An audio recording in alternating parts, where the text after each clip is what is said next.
नमस्कार दोस्तों, स्वागत है आपका हमारे YouTube चैनल शिवाजी ब्लॉग में। जय श्री कृष्ण। प्रिय साधक, शुद्ध आत्मा की यात्रा का आरंभ करना जीवन के सबसे बड़े साहस की ओर पहला कदम है। यह कोई साधारण कार्य नहीं, बल्कि स्वयं को रूपांतरित करने की घोषणा है। एक साधक जब इस पथ पर चलने का दृढ़ निश्चय करता है, तो उसके भीतर एक शक्तिशाली ऊर्जा जागृत होती है। यह शुरुआत किसी बाहरी नियम या कर्मकांड से नहीं, बल्कि भीतर की ईमानदारी से होती है। जब व्यक्ति यह स्वीकार करता है कि उसका वर्तमान दुख और अशांति केवल उसके मायिक आवरणों, अहंकार, मोह, क्रोध के कारण है, तब वह अपनी आत्मा को शुद्ध करने का संकल्प लेता है। यह संकल्प उसे करुणा के द्वार तक ले जाता है। साधक अब दूसरों की पीड़ा को अपनी मानता है। वह किसी पर निर्णय नहीं लेता, बल्कि प्रत्येक में परमात्मा का अंश देखने लगता है। यह प्रेम और दया की जागृति ही इस महान यात्रा की सबसे शक्तिशाली शुरुआत है। यह आरंभ हमें सिखाता है कि आध्यात्मिक शक्ति का पहला प्रमाण यह नहीं है कि आप कितने सिद्ध हैं, बल्कि यह है कि आपके हृदय में कितनी करुणा बहती है। यही करुणा उस बीज की तरह है जिससे मन की शांति, भय का विलय और आत्मिक आनंद जैसे अद्भुत वृक्ष जन्म लेते हैं। इसलिए एक साधक के लिए सबसे शक्तिशाली शुरुआत है प्रेम से भरी आंखों से संसार को देखना और अपनी साधना को केवल एक बाहरी क्रिया नहीं, बल्कि हृदय से उमड़ती सेवा और दया बनाना। दोस्तों, आगे बढ़ने से पहले आपसे एक खास निवेदन है। अगर यह वीडियो आपको अच्छा लगे तो इसे लाइक कीजिए, चैनल को सब्सक्राइब कीजिए और सबसे जरूरी बात, इस वीडियो को हाइप करना बिल्कुल मत भूलिए। आपकी एक हाइप हमें और ज्यादा लोगों तक पहुंचने में मदद करती है और हमारे हौसले को और मजबूत बनाती है। आपका एक लाइक हमें ऐसे ही और दिव्य व प्रेरणादायक वीडियो बनाने की ताकत देता है। इसलिए कृपया करके इस वीडियो को लाइक और हाइप करके इस वीडियो को पूरा देखिए और दूसरों के साथ शेयर भी कीजिए। चलिए अब बिना देरी किए वीडियो को शुरू करते हैं। पहला संकेत, हृदय में जागृत अनंत करुणा। जब कोई साधक अपनी आत्मा की शुद्धि के मार्ग पर ईमानदारी से आगे बढ़ता है, तो उसके जीवन में प्रकट होने वाला पहला और सबसे अद्भुत संकेत उसके हृदय में अनंत करुणा और दया का जागरण होता है। यह सिर्फ दया दिखाना नहीं, बल्कि चेतना के एक गहरे बदलाव का प्रमाण है। यह शुद्ध आत्मा अब किसी प्राणी को केवल एक देह या व्यक्ति के रूप में नहीं देखती, बल्कि हर जीव में उसी एक परमपिता परमात्मा का अंश पहचानने लगती है। मैं और तुम का पुराना भेद मिटने लगता है। साधक भीतर से महसूस करता है, सब मुझ में है और मैं सब में हूँ। यह अनुभूति उसके हृदय को ईश्वर के हृदय से जोड़ देती है। यह करुणा किसी की कमजोरी नहीं, बल्कि आध्यात्मिक शक्ति का प्रतीक बन जाती है। जहाँ साधारण मनुष्य किसी की गलती पर तुरंत क्रोधित होता है या निर्णय सुनाता है, वहीं शुद्ध आत्मा वाला साधक उसके अज्ञान पर करुणा करता है। वह जानता है कि हर आत्मा अपने विकास के पथ पर है। किसी की गति तेज है, किसी की धीमी, और तुलना या निंदा व्यर्थ है। उसका चेहरा एक गहरी, शांत मुस्कान से प्रकाशित रहता है। उसकी उपस्थिति दूसरों को चमत्कारी शांति प्रदान करती है। वह स्वयं कष्ट सह लेता है, पर किसी अन्य को दुखी नहीं देख सकता। उसके लिए सेवा अब बोझ नहीं, बल्कि सहज आनंद बन जाती है। शास्त्रों में वर्णित अहिंसा परमो धर्म का वास्तविक अर्थ इसी आंतरिक करुणा से जन्म लेता है। यह करुणा ही वह चाबी है जो हृदय के अनाहत चक्र को पूर्ण रूप से सक्रिय करती है, और यहीं से शुद्ध आत्मा का दिव्य प्रकाश सबसे पहले संसार में फैलता है। यह पहला संकेत जाहिर करता है कि साधक अब कितना धार्मिक दिख रहा है।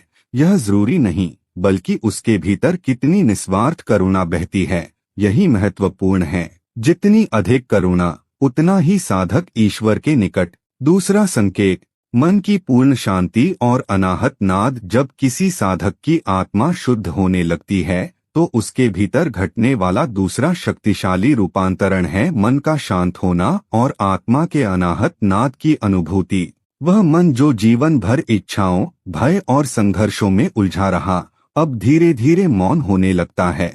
मन को एक विशाल आकाश माना जा सकता है, जिसमें विचार और भावनाएं बादलों की तरह आती जाती हैं। जब तक ये बादल घने रहते हैं, आत्मा का प्रकाश ढका रहता है।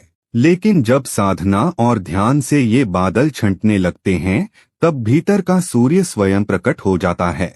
यही स्थिति मन की सच्ची शांति है। सच्ची शांति विचारों का पूर्ण अभाव नहीं है। यह वह अवस्था है जब विचार तो आते हैं, पर वे अब साधक को विचलित या विवश नहीं करते। वह स्वयं को इन विचारों का साक्षी मानता है। विचार आ रहे हैं और जा रहे हैं, पर मैं इनके पार हूँ, यही साक्षी भाव उसे अथाह शांति प्रदान करता है। इस गहन शांति के क्षणों में साधक को अपने भीतर एक अदृश्य मौन गूंज सुनाई देने लगती है। यह आत्मा की अनाहत ध्वनि है। शास्त्रों में इसे अनाहत नाद कहा गया है। वह ध्वनि जो बिना किसी बाहरी आघात के उत्पन्न होती है। योग सूत्र के अनुसार जो साधक इस आत्मनाद को सुनता है, वह समाधि की अवस्था में प्रवेश कर जाता है। यह दिव्य संगीत आत्मा की भाषा है, जो साधक को यह ज्ञान कराती है कि वह कभी अकेला नहीं था। इस अवस्था को प्राप्त करने वाला साधक अब बाहर शांति नहीं खोजता, वह स्वयं शांति बन जाता है। उसके मौन में हजारों शब्दों की शक्ति होती है और उसकी उपस्थिति मात्र से लोग शांति महसूस करते हैं। यह सूक्ष्म और दिव्य संकेत ही आत्मा की शुद्धि का गहरा प्रमाण है। तीसरा संकेत, भय, क्रोध और अहंकार का पूर्ण विलय आत्मा की शुद्धि की यात्रा में तीसरा सबसे शक्तिशाली परिवर्तन साधक के भीतर से अहंकार, भय और क्रोध का पूरी तरह से विलीन हो जाना है। यह वह महत्वपूर्ण क्षण है जब साधक मैं के भ्रम से मुक्त होकर हम या तू ही तू के सार्वभौमिक सत्य में रूपांतरित होता है। अहंकार स्वयं को कर्ता मानने का वह सूक्ष्म पर्दा है जो आत्मा और ईश्वर के बीच खड़ा रहता है। जब यह दीवार गिरती है, साधक जान लेता है कि मैं कुछ नहीं हूँ, सब कुछ वही परमात्मा है। इस बोध के साथ ही प्रतिस्पर्धा, तुलना और अपनी बात सिद्ध करने की बेचैनी समाप्त हो जाती है। इसी तरह भय भी शरीर से जुड़ी एक भ्रांति है। जब आत्मा यह अनुभव कर लेती है कि मैं यह शरीर नहीं बल्कि अमर चेतना हूँ जो कभी नहीं मरती, तो मृत्यु का डर स्वतः ही नष्ट हो जाता है। साधक मृत्यु को एक द्वार के रूप में देखता है जो उसे सीमित शरीर से निकालकर असीम चेतना में ले जाता है। उपनिषद कहते हैं कि जब हृदय से सभी कामनाएं मिटती हैं, तब मनुष्य अमृतत्व का अनुभव करता है और अंत में क्रोध, जो मैं की इच्छाओं के अनुरूप चीजें न होने पर पैदा होने वाली सबसे तीव्र प्रतिक्रिया है, वह भी शांत हो जाता है। शुद्ध आत्मा वाला व्यक्ति अब समर्पण भाव में जीता है। वह समझता है कि सब कुछ परमात्मा की इच्छा से हो रहा है। इस विलय के बाद साधक का चेहरा तेजोमय हो जाता है। उसकी आंखों में स्थिरता और अपनापन झलकता है। उसका हृदय सबको स्वीकार कर लेता है। अब कोई शत्रु नहीं, कोई प्रतिस्पर्धा नहीं। वह अब किसी के खिलाफ नहीं बल्कि संपूर्ण सृष्टि के साथ खड़ा होता है। उसकी उपस्थिति ही उपदेश बन जाती है।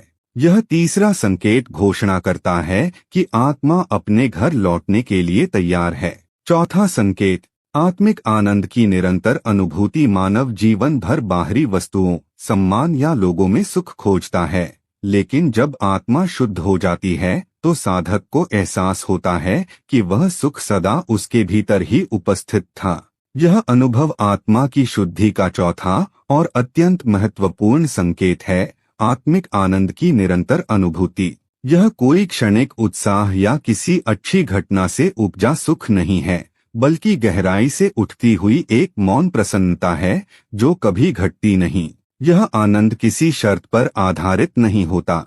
यह किसी उपलब्धि या विपरीत परिस्थिति पर निर्भर नहीं करता। यह आत्मा का स्वाभाविक गुण है, ठीक वैसे ही जैसे सूर्य का प्रकाश। शुद्ध आत्मा वाला साधक अब बिना किसी कारण के ही अस्तित्व में रहकर आनंदित होता है।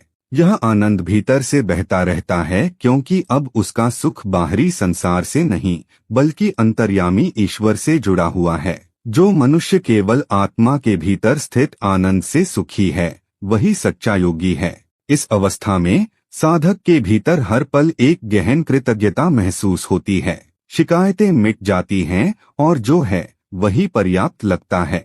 उसे पेड़ों, आकाश और हर छोटी वस्तु में दिव्यता और सौंदर्य दिखाई देने लगता है। साधक का चेहरा भीतर से जलते हुए एक दिव्य दिए की तरह प्रकाशित रहता है। यह आनंद केवल ध्यान की अवस्था तक सीमित नहीं रहता, बल्कि उसके जीवन के हर कर्म में झलकने लगता है। खाना खाते हुए, चलते हुए, बोलते हुए वह हर क्षण में ईश्वर की उपस्थिति महसूस करता है। बाहरी दुनिया भले ही द्वंद्वों से भरी हो, साधक की दृष्टि उन द्वंद्वों से परे हो चुकी होती है। वह जानता है कि सुख दुख केवल लहरें हैं, पर मैं वह सागर हूँ जो इन लहरों को जन्म देता है। यही अमर आनंद उसे हर परिस्थिति में स्थिर रखता है। पांचवा संकेत, आत्मज्ञान का प्रकाश शुद्ध आत्मा की यात्रा का पांचवा और निर्णायक संकेत है आत्मज्ञान के प्रकाश का भीतर से फूट पड़ना। यह वह क्षण है जब साधक को यह अनुभवजन्य बोध होता है कि सदियों से जिस ईश्वर को वह बाहर खोज रहा था, वह तो सदा उसके भीतर ही निवास कर रहा था। जब मन सभी तर्कों और विचारों को छोड़कर मौन हो जाता है, तो उस शून्य में आत्मज्ञान का प्रकाश प्रकट होता है। यह सिर्फ कोई दर्शन नहीं, बल्कि एक प्रत्यक्ष अनुभूति है। अहम ब्रह्मास्मि, मैं वही हूँ जो ब्रह्मा है। साधक जान लेता है कि वह यह नश्वर देह नहीं, बल्कि अमर दिव्य चेतना है। इस अवस्था में भ्रम का कोई स्थान नहीं रहता। स्पष्टता उसके जीवन का मार्गदर्शन करती है। उसके निर्णय अब निजी इच्छाओं से नहीं, बल्कि ईश्वरीय प्रेरणा से होते हैं। वह दूसरों में भी उसी दिव्यता को देखता है, जिससे अपना पराया का भेद मिट जाता है। यह साधक अब शब्दों से उपदेश नहीं देता, बल्कि उसकी उपस्थिति स्वयं ज्ञान बन जाती है। उसका चेहरा दीप्तिमान होता है और वाणी में सत्य की गूंज होती है। उसे अब कुछ पाने की इच्छा नहीं रहती, क्योंकि उसे अनुभव होता है कि सब कुछ पहले से ही उसी का है। आत्मज्ञान का यह प्रकाश भय और मोह को तोड़ता है और भीतर ईश्वर का अनंत साम्राज्य स्थापित करता है। छठा संकेत, मृत्यु के भय का पूर्ण विलय शुद्ध आत्मा की यात्रा में छठा और मुक्तिदायक संकेत है मृत्यु के भय का पूर्ण रूप से मिट जाना। यह ज्ञान उस साधक को प्राप्त होता है जिसने आत्मिक आनंद और आत्मज्ञान को छू लिया है। वह अब मृत्यु को जीवन का अंत नहीं, बल्कि एक सहज और आवश्यक परिवर्तन मानता है। साधक यह सत्य अनुभूत कर लेता है कि जिसे लोग मृत्यु कहते हैं, वह केवल वस्त्र परिवर्तन के समान है। आत्मा न जन्म लेती है, न मरती है, वह सदा है और सदा रहेगी। यह बोध उसे सीमित शरीर के बंधन से मुक्त कर देता है। अब वह मृत्यु से डरता नहीं, बल्कि उसे एक मुक्ति द्वार के रूप में देखता है, एक ऐसी यात्रा जो उसे सीमित मैं से निकालकर असीम चेतना में ले जाती है। इस सत्य को जी लेने वाला साधक अमरता के भाव में स्थिर हो जाता है। उसे पता होता है कि शरीर भले ही सो जाए, पर आत्मा जागती रहती है और अगले अनुभव की ओर बढ़ती है। मृत्यु के भय का विलय ही साधक को जीवन में पूर्ण निर्भीकता प्रदान करता है। वह अब किसी भी भय या आशंका में नहीं जीता, क्योंकि उसने अपने अमर स्वरूप को पहचान लिया है। यह संकेत दर्शाता है कि साधक अब संसार के सभी द्वंद्वों से ऊपर उठकर परम सत्य के निकट खड़ा है। सातवां संकेत, ब्रह्मानंद की अवस्था और विलय शुद्ध आत्मा की यात्रा का सातवां और अंतिम संकेत है ब्रह्मानंद की अवस्था में स्थायी रूप से स्थापित हो जाना। यह वह परम आनंद है जब देह, मन और अहंकार का धुआं पूरी तरह छंट जाता है और आत्मा अपने स्रोत परमात्मा में विलीन होने लगती है। इस अवस्था में साधक का मन पूर्णतः शांत होता है, लेकिन यह शांति निर्जीव नहीं, बल्कि जीवंत, दिव्य और स्पंदित होती है। यह आनंद किसी कारण से नहीं, बल्कि आत्मा के सहज स्वभाव से बहता है। साधक को अपने भीतर निरंतर प्रकाश, शीतलता और परमानंद का अनुभव होता है। वह अब हर वस्तु, जल, अग्नि, आकाश और लोगों के चेहरों में केवल परमात्मा का ही प्रतिबिंब देखता है। उपनिषद इस अवस्था को सब कहते हैं, जहाँ कुछ और देखने, सुनने या जानने की आवश्यकता नहीं रहती। साधक व्यक्ति नहीं रह जाता, वह एक जीवित ऊर्जा बन जाता है। इस चरम शुद्धि पर साधक के भीतर से केवल एक ही स्वर उठता है, हे प्रभु, अब कुछ भी मेरा नहीं, जो कुछ है सब तेरा है। मैं नहीं, तू ही तू। यह विलय ही आत्मा का परमात्मा में लय है। यह ब्रह्मानंद की अवस्था पुनर्जन्म के बंधन से मुक्ति दिलाती है और साधक के लिए जीवन अब साधन नहीं बल्कि शाश्वत उत्सव बन जाता है। उम्मीद करते हैं कि आपको इस वीडियो से कुछ नया जरूर सीखने को मिला होगा। आपको वीडियो कैसी लगी हमें कमेंट बॉक्स में जरूर बताएं। अगर वीडियो के दौरान मुझसे कोई गलती हो गई हो तो मैं माफी चाहता हूं। दोस्तों, हमारे चैनल पर और भी अच्छी वीडियोस है, उन्हें भी जाकर आप जरूर देखें। लिंक जो है वह आप डिस्क्रिप्शन बॉक्स में चेक कर सकते हैं। जो अक्सर डेली हमारी वीडियोस देखते हैं उन सभी का दिल से शुक्रिया। दोस्तों, अगर आपको ये वीडियो अच्छा लगा तो कृपया करके वीडियो को लाइक करें और वीडियो को हाइप जरूर करें और कमेंट बॉक्स में हर हर महादेव जरूर लिखें और वीडियो को शेयर जरूर करें और चैनल को सब्सक्राइब करें। धन्यवाद। ओम नमः शिवाय। यहाँ यह बताना जरूरी है कि हम किसी भी तरह की मान्यता जानकारी की पुष्टि नहीं करते हैं। किसी भी जानकारी या मान्यता को अमल में लाने से पहले संबंधित विशेषज्ञ से सलाह लें। वीडियो को अंत तक देखने के लिए आप सभी का बहुत बहुत धन्यवाद। अगर आपको यह वीडियो पसंद आया हो तो लाइक करें और हमारे चैनल को सब्सक्राइब करना ना भूलें।